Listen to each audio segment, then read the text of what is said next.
Welcome back to the Law School Toolbox podcast. Today we're excited to have Gabriel Teninbaum joining us.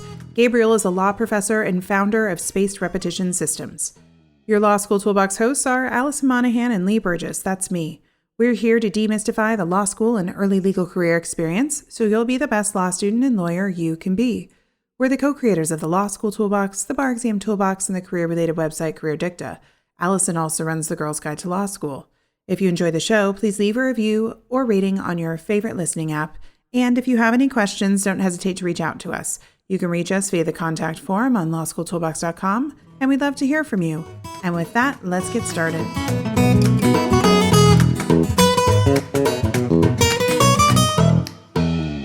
Welcome back. Today we are excited to have Gabriel Teninbaum joining the podcast today to speak about how spaced repetition can help with your law school and bar exam studies. So Gabe, thank you so much for meeting me. We're recording this very early, so I am fully caffeinated and ready to talk about memorization. I have my second cup of coffee too. I'm excited to be here. Thanks, Lee. Great. Well, to start things off, can you share a little bit more about yourself and why you are so passionate about spaced repetition? Gladly. So by trade, I'm a law professor. I've been teaching full-time for 17 years, and for the last decade or so, I've worked on legal innovation and technology. And I spend a lot of time and energy working on teaching students how to be more efficient and effective, how to do better work, how to do it more quickly, how to help more people. And as I got deeper into the technologies, I said, I would like to work on something myself, but because I'm not practicing law, I'd like to find something that can help the community I'm working with, which is law students. So I'd read this article on the science of spaced repetition, and I learned that this science allows people to learn far more and far more efficiently than any other way to study. And it uses some really cool technologies. So I said, let me try this and see how it helps my students. And it's had just remarkable outcomes. So have you always been kind of interested in, I feel like the word that keeps coming to me is like biohacking, but it's not biohacking. It's like memorization hacking, learning hacking. I don't know. I feel like there's got to be, is there a term that I just don't know about learning as fast as possible? Well, I've always been interested in personal productivity. So reading David Allen's book, Getting Things Done, was a revelation for me. And I wish I had read it when I was in law practice because it helped me sort of organize big projects I was working on. And I've gotten really into other sort of nerdy things that have to do with productivity and self-improvement, like using Venn diagrams and 2x2 matrices, and of course, automation and expert systems and things like that. So spaced repetition as a technology was a natural extension for me. Very cool. And what do you teach as a law professor? So the two main courses I teach nowadays are a course on using tech tools so that people can be more effective in practice. So we teach people how to use document assembly tools. So an example of a document assembly tool people probably know about is LegalZoom, and I teach law students how to make sort of their own versions of that, as well as other tools like expert systems, which are an automated decision tree that takes the work of an expert and turns it into computer software. And then the other thing that I focus on is thinking about new business models for law. So in law school, we learn a lot about doing the sort of work that leads to billable hour practice. And I want to teach people about all the other options out there, all the different ways to make a living in the world of private law practice that don't involve billing by the hour. And one of the interesting things that comes part and parcel with that is when you get out of the work of selling your time in exchange for work, you can get more efficient. And that is where the technology always comes into play. Very cool. Well, now I feel like we have to have you back because I want to know more about some of these other things. Awesome. Okay, let's go back to kind of spaced repetition. So it is a memorization tool. So why can it make us better exam takers? Can you kind of explain what the theory is behind it and then the technology to support it?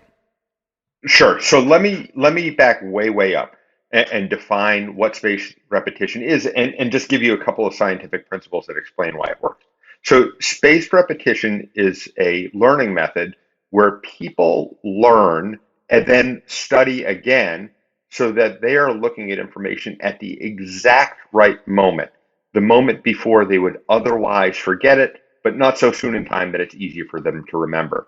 And this has been something that actually we've known about for over 100 years, this idea that you should study information and then you should come back at some point later and it'll become more and more efficient if you use this sort of schedule to do it. And what's happened in recent years is that a bunch of technologies have come along, namely the smartphone, the supercomputer we all carry in our pocket, that make it really, really easy to figure out the exact right moment to study. So why does this matter? It matters because when you use this technique, you learn and retain way, way more. So depending on the person and the context, it's anywhere between 2 and 4 times as much information that a person retains, and you actually study far less in terms of total time than when you do cramming. So that's the underlying science. But if I can, let me just say why this matters for law students. Yeah. So becoming a great law student and ultimately a person that succeeds on exams and the bar exam takes a whole bunch of meta skills. You have to know the information. So when you learn black letter law, what you're doing is you're creating a foundation so that you can do higher level tasks. So imagine a world where a professor is standing at the front of the classroom and she wants to do a Socratic dialogue with students, and it involves them knowing the elements of a cause of action and being able to apply them to a fact pattern. Now, if you don't know the elements of a cause of an action, there is zero chance you can appropriately apply them to a fact pattern. Right. So this gives you that sort of foundation. It gives you the knowledge, and it allows you to retain it in a way that you know in no other way could do as efficiently. And then what it does is it sets the stage so that you can do higher level things. So there's this thing in learning called Bloom's taxonomy. It's sort of a pyramid. And at the base of the pyramid is having this basic knowledge. You have to know facts before you can do interesting things with those facts, like apply them. So I was thinking about this when I was prepping for this interview, that when we work with students who are struggling in law school and on the bar exam, some people get really obsessed with what we call like legal trivia, right? They just want to spend all their time studying like what would be on a flashcard. You know, it's like, what are the 4 elements of this, or, you know, et cetera. And so when I was thinking about spaced repetition, I was saying, okay, well, this is great because it's going to make it more efficient to memorize that legal trivia. But then what do students do once they have these building blocks? How do you see them translating it into practicing kind of the analysis and what actually needs to be done on the exam, which can include, you know, attack plans and really the greater structure of the law? That's a terrific question, Lee, and thank you for asking it. So knowing the information inside and out is necessary, but not in itself sufficient to be an expert law student, exam taker, or bar taker. Put differently, you have to be able to do something with the knowledge. Now, when I teach students, we use the IRAC model to think about things in a basic way. Others have different ways to think about it. But the idea here is if you can instantly spot an issue and know what the rule is and regurgitate that perfectly, every single time you're going to get a whole bunch of extra points. And the other thing is if that it comes to mind quickly, you can save a whole bunch of time for doing analysis. So the idea here is that we want to get the foundational stuff out of the way. We want people to know all the information and be able to recognize the situations where they're going to be asked to regurgitate it. And then we want them to spend their focus on learning analysis really well. Incidentally, there's no technology yet that's come along that can teach people analysis by looking at a flashcard. But what we can do is set them up so that they can do good analysis. Absolutely. I mean, I think it's going to be tricky to find technology to teach you to write out answers, but I'm sure it's there someday. Well, it's coming. It's coming. But there's another thing that's worth talking about here. And, you know, one of the things that all law students struggle with, I struggled with, is when you're new to a topic area, or you're new to law school, everything seems a little bit confusing. You don't really have the context so that you can easily get new information and see how it fits within a broader picture. And there's this thing called schema theory. And the way that schema theory works is basically that once you spot enough trees, you're able to see a forest. And that's the metaphor that's commonly used. This is the world's best tool. And I say that as a scientific truth. It's not an opinion. The world's best tool for populating that forest with trees. So the more effectively you're able to learn this information, the easier you can develop a framework and see when you get new information or new fact patterns, you can recognize how the pieces fit together. So it supports analysis, but it doesn't itself replace analysis. Put differently, it is a piece of building that larger structure of being able to do analysis. And I could see if I was sitting down to study for, let's say, my first semester finals, because that's what we're talking to everyone about at our work right now, is if I am saying, like, I have a crim exam coming up, and I know that if there's a killing of a person, there are a whole lot of possible issues that can come up. I could definitely see the value in like sitting down with a flow chart or a blank sheet of paper and saying, like, what's my universe? What's the forest? Right? I know I've got, homicide. I've got these 4 theories for malice. I have voluntary manslaughter, involuntary manslaughter, negligent homicide. I have all of these different options. And then using spaced repetition to kind of fill in the details about all of that, but kind of anchoring myself with the forest. Do you think that that is one way that students could use this technology to kind of start studying?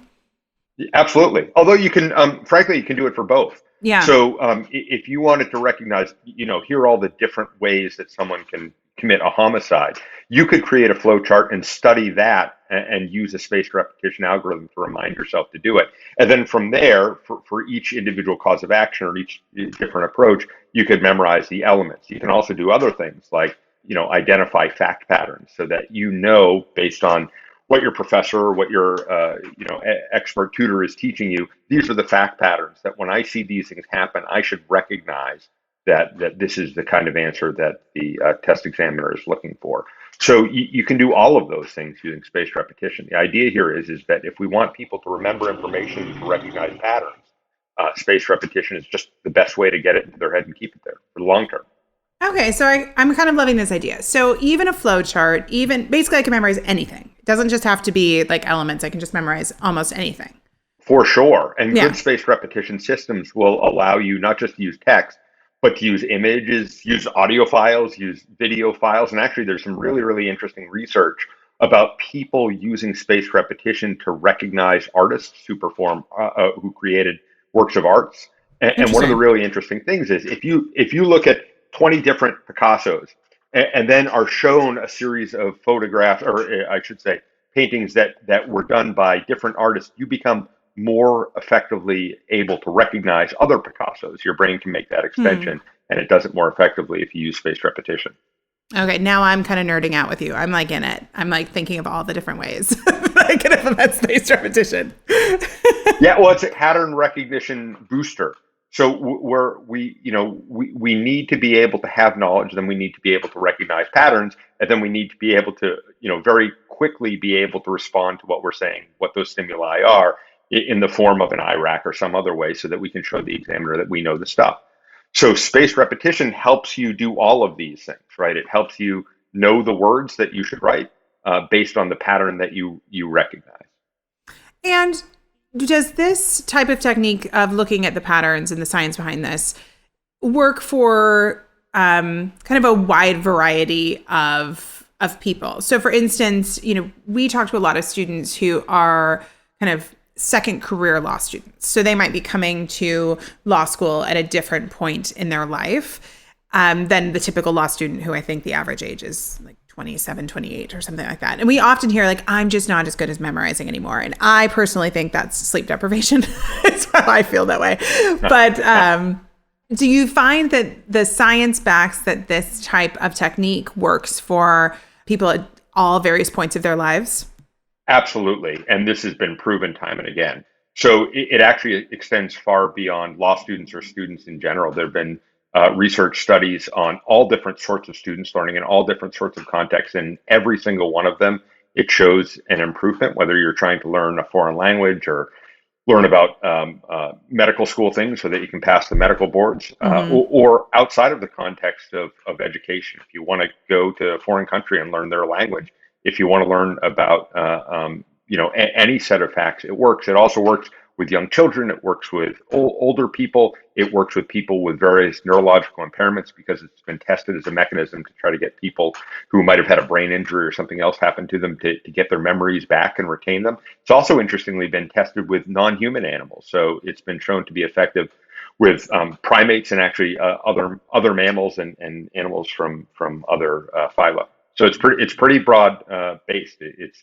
interestingly, the only context where it's not been shown to be effective is with repetitive physical tasks. So if you want to develop, say, a better golf swing or tennis swing, using spaced repetition as the way to do it has shown no positive effect. But every single intellectual context that's ever been measured, again, across human experiences and even non-human experience, if you've got a brain, it's going to help you to think better.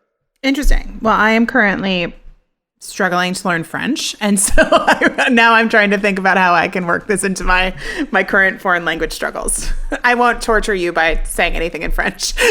And our listeners, they don't want to hear it. It's interesting. So spaced repetition is really, really new to law, but it's not new in other contexts. And the most popular foreign language app, Duolingo, is based on spaced repetition. And incidentally, medical students have used science of spaced repetition for eons, and they use it for cramming all sorts of medical knowledge. Cramming's the wrong word. Learning all sorts of medical knowledge and retaining it for the long term. Because actually, like with law students, it's not just about learning something for the test and then forgetting it the next day. When you're a medical student, you got to learn anatomy and keep it in your mind for your career. And so it's really helpful in that context. But it's new for law students, so that's the thing for us. That's true. Medical students are super intense. When I was in law school, I used to study at the UCSF Medical Center Library, which was close to where I lived in San Francisco while I was in law school. And it was very quiet and it was beautiful. It has this amazing view of downtown San Francisco. So I was like, oh, this is the best place. And then periodically, all the medical students would come in and start sleeping in the library during their breaks between things. They would push chairs together. And I spoke to one of them while I was in the restroom or something. I was like, why is everybody sleeping in the library? And she turned to me and was like, why wouldn't you sleep in the library? I was just like, wow, this is way harder. You are doing something way harder than I am right now. Okay, good to know. Yeah, that's serious business. The goal is to use these tools so that you don't have to sleep in the library. Right, so exactly. Find some balance. Right. Okay, so the idea is that you are seeing material over and over again in preset intervals to move things into your long-term memory. Is that true? Is that basically the idea? That's well put. Although one word I'll adjust a little bit where you say preset. The intervals are based on the feedback that you give the app. In other words, you rate how well you remember something, and then the schedule adjusts from there. It's different for each individual. So if you and I were studying the same information, based on how we responded that we knew it, the algorithm would adjust itself appropriately. Got it. Okay. So back in the olden days, before we had apps and systems to run this, people were basically just using flashcards, right? It was the idea that you were, I saw examples where they were talking about you can have multiple boxes of flashcards and kind of move them through based on how well you're learning the material. Is that kind of a basic but accurate description? Yes. So for decades and decades, people have used something called the Pimsleur method, which, as you said, uses physical, flashcards, 3x5 cards, and it has dividers so that you adjust them to different parts of the box depending on how well you knew something. Mm-hmm. There are all sorts of challenges with doing it that way, but that was what the technology enabled, so they used it. Okay. So I was thinking about how you would implement this into your law school study. And so, many people come from undergrad, and like myself, I was a psychology major. I went to a liberal arts college. So I wrote a lot of papers and did a lot of exams, but I was not in the sciences where I think you are kind of trained to memorize huge amounts of information, like my friends who took OChem and things like that.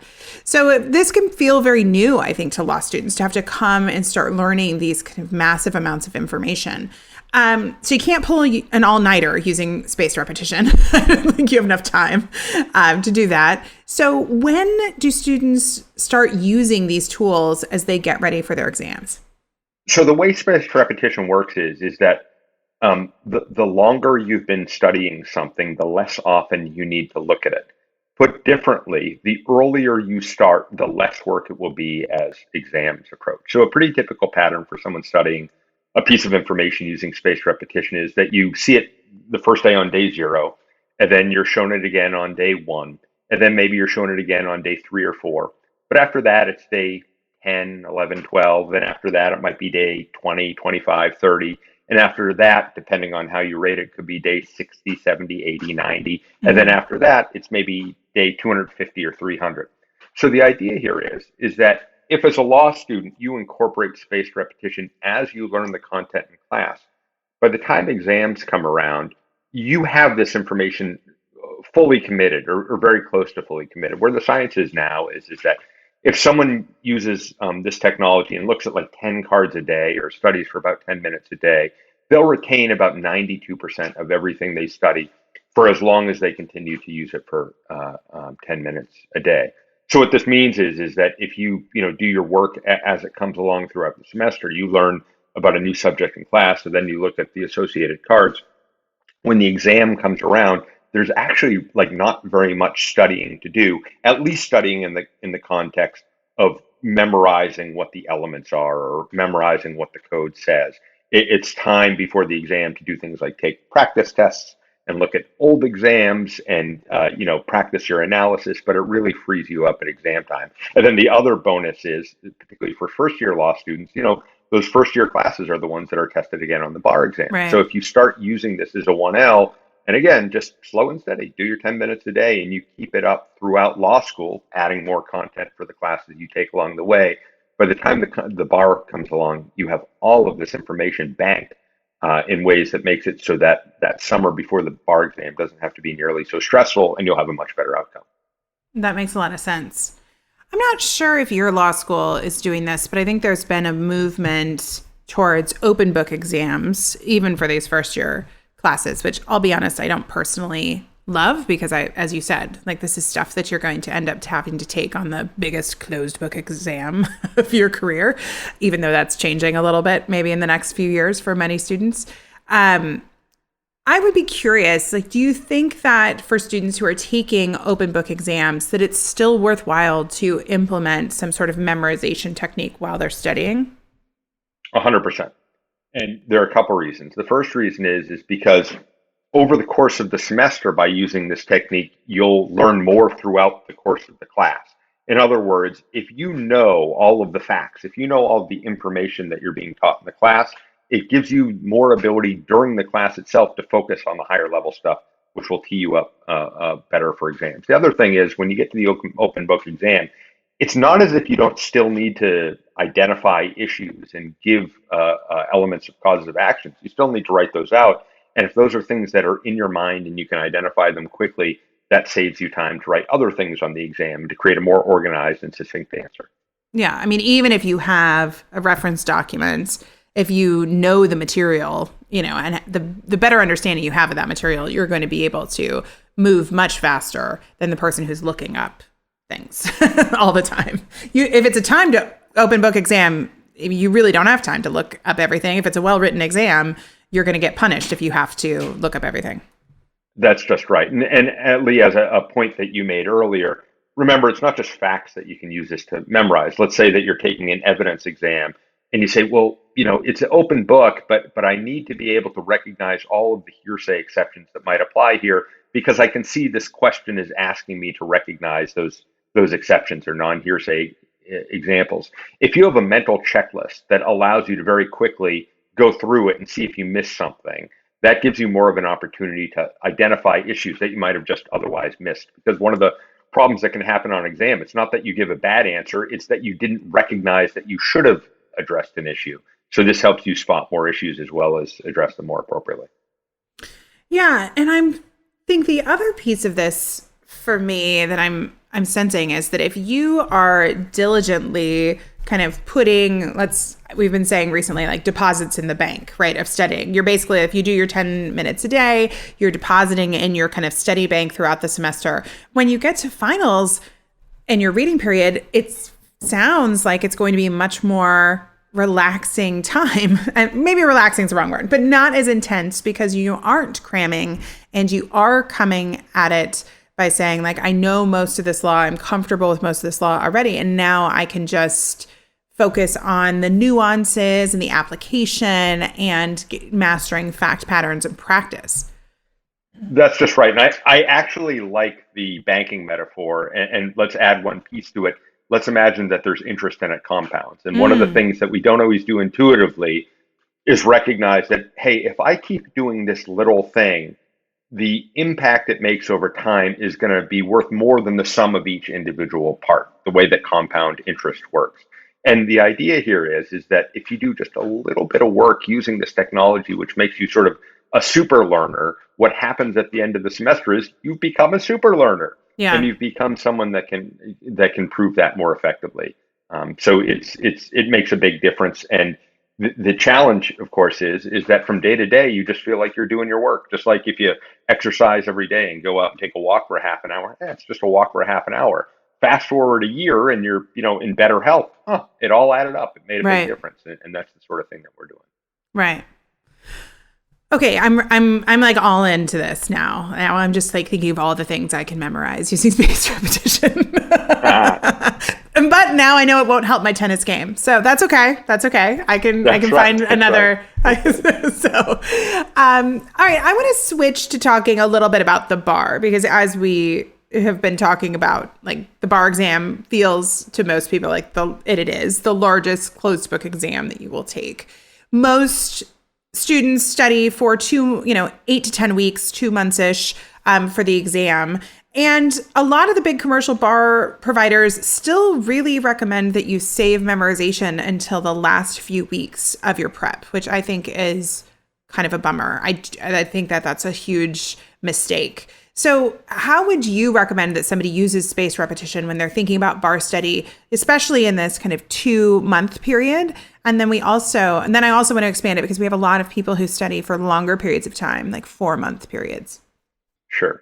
So the best day to start spaced repetition was yesterday. The second best day is today. Yeah. And the reason for that is because, as I mentioned a few minutes ago, the science here means that the earlier you start, the lighter the work will be in the future, whether that's a month, 2 months, 3 months, 4 months, a year, 3 years. That doesn't make a difference. The further out you go in the future, the lighter it will be. So if you start today, that makes a task significantly lighter in 3 months. And if you start a month from now, it'll still be lighter, but not as light. So Mm-hmm. the answer is that if you're a law student, you should start doing this as a 1L along with your 1L courses. And you should do 10 cards or 10 minutes a day, whichever comes first. And then you should be done with it. That's it. That's all you're being asked to do. And then you should wake up tomorrow and you should do the exact same thing. If you're a 3L and you're just learning about this, you've got plenty of time. One of the cool things about doing 10 new cards a day is if you do just a little bit of math, if you do that over the course of a year, even if you skip a few days, we're talking about 3,000 pieces of information that you're going to have committed to memory nearly perfectly, 90+%, just by doing 10 minutes of this work a day. And that's mostly stuff that you wouldn't have in mind if you didn't. If it's a student that's graduating or getting ready for the bar, one of the things that we recommend is people play a little bit of money ball. They use their time as wisely as they can. There's roughly 2.5 months between graduation and the bar exam at the end of July, but that's a lot of time. That's enough time to memorize 600-700 cards. So check this out. The National Conference of Bar Examiners, the people that give the MBE/UBE, they publish this outline and they say, here are all the things that we reserve the right to test on. But one of the things, if you pay attention, is that a lot of the topics are overweighted. So, for example, torts is one of the topics that's on the bar exam. And there's 5, I think it is, different categories in torts that they test on. But 50% of the torts points are about one subcategory, negligence. So by studying 20% of the content, you can make 50% of the torts points. So when you're studying spaced repetition, it's really important not just to think about how much time you give, but if you have relatively limited time, to focus on the most important things to spend your 10 cards a day on. Yeah. The good thing here is that the science says that as long as you have more than a week between the time you start studying and the thing that you're going to be tested on, spaced repetition pays off. It's superior. You retain more. You'll have a better outcome. So for anyone that has at least a week, you should use spaced repetition over other methods like cramming or traditional study methods. I think that for most law students who are maybe a bit type A, maybe a bit of perfectionists as a class of people, I think it can be hard to see this long game and to say, I only need to do 10 minutes a day. Wouldn't it be better if I do 40 minutes a day or 2 hours a day? So how do you kind of encourage students to take this very methodical approach and not overstudy? Because I would guess overstudying doesn't work because you can only retain so much new information in a day. Well, that's just right. So if you've ever boiled water, if you put the water to boil using medium heat or super duper high heat, it takes the same amount of time to boil. And the energy that goes, the extra gas power, electric power that goes into making it go on high heat is just wasted energy. And one of the hardest things for people to get their minds around is this idea that sometimes the minimum effective dosage is just as effective as the maximum, dosage. And the idea with spaced repetition is here, the minimum effective dose saves you a whole bunch of time and allows you to retain a lot more. So if you want to get the best possible outcome, take that extra time that you saved, and rather than look at the flashcards yet another time around, do a practice test. Or get an extra good night's sleep, or do some exercise, or spend some time with people that you care about, allowing you to relax and find some balance in your life. Yeah. The reality is that if you look at 10 flashcards a day or 100 flashcards a day, you're going to get about the same outcome, but one of them is going to make you nuts, and one of them is going to allow you to have more balance. So let me say one other thing about this. When I built the site, spacedrepetition.com, one of the most common pieces of feedback I got, and I user tested it with about 1,000 people at a very early stage, was, I want to study more than 10 cards or 10 minutes a day. And we ultimately built this thing called the cram button. And the cram button is indicated by a steaming coffee mug, like, someone wants to get their extra caffeine, and you can hit that button and it allows you to study without the algorithm. But you can't study without a pop-up coming up that says effectively, we recognize that we're all human. This is not the optimal way to study, but we recognize that you've been enculturated to feel differently about it. You should get off the site, but if you don't want to, go ahead and cram. If you compulsively need to study, we're here for you. So. That's just it. And I got to admit, I didn't have this technology available to me when I took the bar exam. But if someone had told me, a week before the bar exam, don't sweat it, just put in, a half hour a day, you're good. You've been doing your work for 3 years. I would have had a really hard time with that. Yeah. My mindset would have been, look, if I'm not going to pass this thing, that's okay, but I'm not going to feel like I didn't, go 100% at all moments. But the reality is that this technology allows you to take some of that pressure off and redistribute it to other places. So it is a psychological challenge for people to get around, but the numbers bear out. You're better off going slow and steady. Well, and I think this is a cultural problem, right, around legal education and studying for the bar, is we use kind of the number of hours that we study as some sort of badge of honor. That means that you are kind of a good and diligent law student. I think this happens in law school. It happens during the bar. I remember my husband, who was not my husband at the time, but was living through bar prep with me. So that he was wise. He waited to see how that went before we committed to each other. But he is not a lawyer, and I came home one day and I was saying, I was very diligent about treating the bar study like a job. I went to campus, I did my commercial course, I stayed until a certain time, and then I came home. And I said, everybody's staying till midnight, everybody's doing all of these things, and maybe I'm not going to pass. And in all of his wisdom of being outside the world, he's like, well, didn't you do well in law school, studying the same way? I was like, well, yeah. He's like, didn't you even outperform some of these people who are at the library till midnight? And I was like, yeah. He's like, then leave it alone. He's like, what is wrong with you? But I think culturally, as a legal community, we kind of hold up this idea that we're supposed to torture each other and be tortured to do good work. I think it goes back to movies and books like 1L and things like that. And I think it's going to be really hard to change our culture to recognize that 10, 20 minutes a day can get you where you need to be, so you can go take your dog for a walk or go have dinner with a friend and still be successful. You put it so perfectly, and this is a cultural problem. When I teach, one of the things I teach law students about is automation. Can you take this intake interview that you would normally do with someone one-to-one, and you'd have to sit there with a clipboard for an hour and get information, and can you turn that into an app so that, for the clients that would be okay with it, you can have them fill in a form and submit it. And by doing that, you could effectively do an unlimited number of intakes in the time that it would take for you to create just one tool, as opposed to one intake taking an hour. And people have a really, really hard time getting their head around that. Yeah. The idea that we can do things to work at scale. And in some ways, spaced repetition is the same sort of challenge. If you use the right technology, can you take your foot off the gas and go just as fast? And the answer, again, empirically, this has been proven up and down, and it's been written about by the American Psychological Association, the New England Journal of Medicine, the New York Times, the Harvard Business Review, is yes, if you're using this technology, you can take your foot off the gas because it's doing something that the way we've been trained to learn doesn't do. So how do you think, if we're trying to combat some of this kind of cultural issue that I think lawyers and law students have, which is like, you just work hard all the time and that's what you have to be successful. How do we, you're sitting in your commercial bar course, you're listening to 3 to 4 hours of lectures a day. How do you kind of marry that with this idea that I'm going to kind of work smarter, not harder? Like, is there value in sitting with the 3 or 4 hour lecture a day, or should you instead be doing something else? Or does it depend on your learning style? Because for me, I sat in 3 to 4 hour lectures, and I am not an auditory learner. So I'm just kind of like taking notes and hoping I retain some of it, but that was not a way for me to learn material. Right.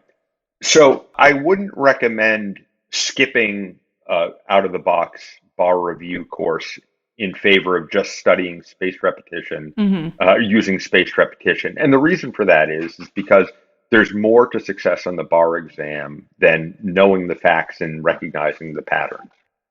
My own experience with a big box bar course was actually somewhat different than yours, Lee, and it might go to the way I learn or something else. I thought it was really nice to have someone take 3 years of law school, at least the bar tested portion, and condense them effectively into an outline form. Now, there are all sorts of problems I see with big box bar exams and all sorts of limitations. But for me, having someone that I felt understood this entire process, condense this thing and say, remember this class you took torts 3 years ago or 2 years ago, whatever it was. Remember you spent a year on that sweating it. In 4 hours, we're going to help you understand everything you need to know on the bar exam. And to put that sort of framing around it, I thought that was pretty useful. What I thought was more useful was spending time practicing that black letter law in contexts, whether that was doing practice questions or doing practice essays and getting feedback for it. And this is where spaced repetition comes in. There's invariably going to be portions of these courses that you need to remind yourself about. There might be entire classes you didn't take that are bar tested. I have a lot of classmates that didn't take corporations or business entity fundamentals, I guess we call it now, in preparation for the bar exam. My state required that, so everyone had to go back and learn. I even had a couple of classmates, I can't imagine why they were allowed to do this. They graduated without taking evidence. I know. And they had to go and learn it. So these things are things that spaced repetition can be enormously helpful on. But I would say that it's not, at this point at least, a replacement for bar exam courses. It's a supplement to bar exam courses. Yeah. Well, and I think maybe it frees the student up a little bit to just say, I'm going to sit in this 3 hour lecture and not assume I'm going to memorize it. I think that there is this idea of like, what can you get from this 3 hour lecture? And so I like, like you were saying, you can kind of get context. You can see how it can be condensed down.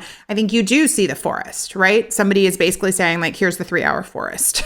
So, and then you can use spaced repetition to populate that forest. But I think for a lot of bar studiers, they show up to that 3 hour lecture and they think they're supposed to be retaining the information in that lecture. And I think that that's a lot to ask for a lot of people in the way that they learn.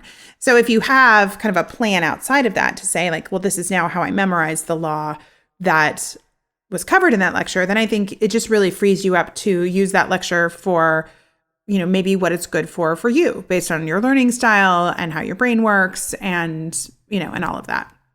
Well put.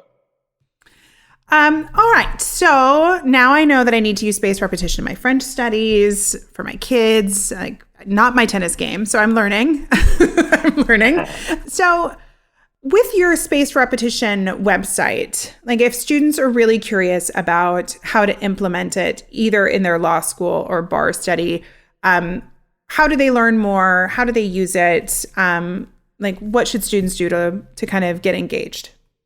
Well, the website is spacedrepetition.com. And when people go on the website, they can learn about what the site is and how it works. They can get a free trial so that they can see how it works for them. And it's set up so that it works for every student, whether they have a PC or a Mac or they're using it on a smartphone. Any web-enabled device will allow people to give it a try.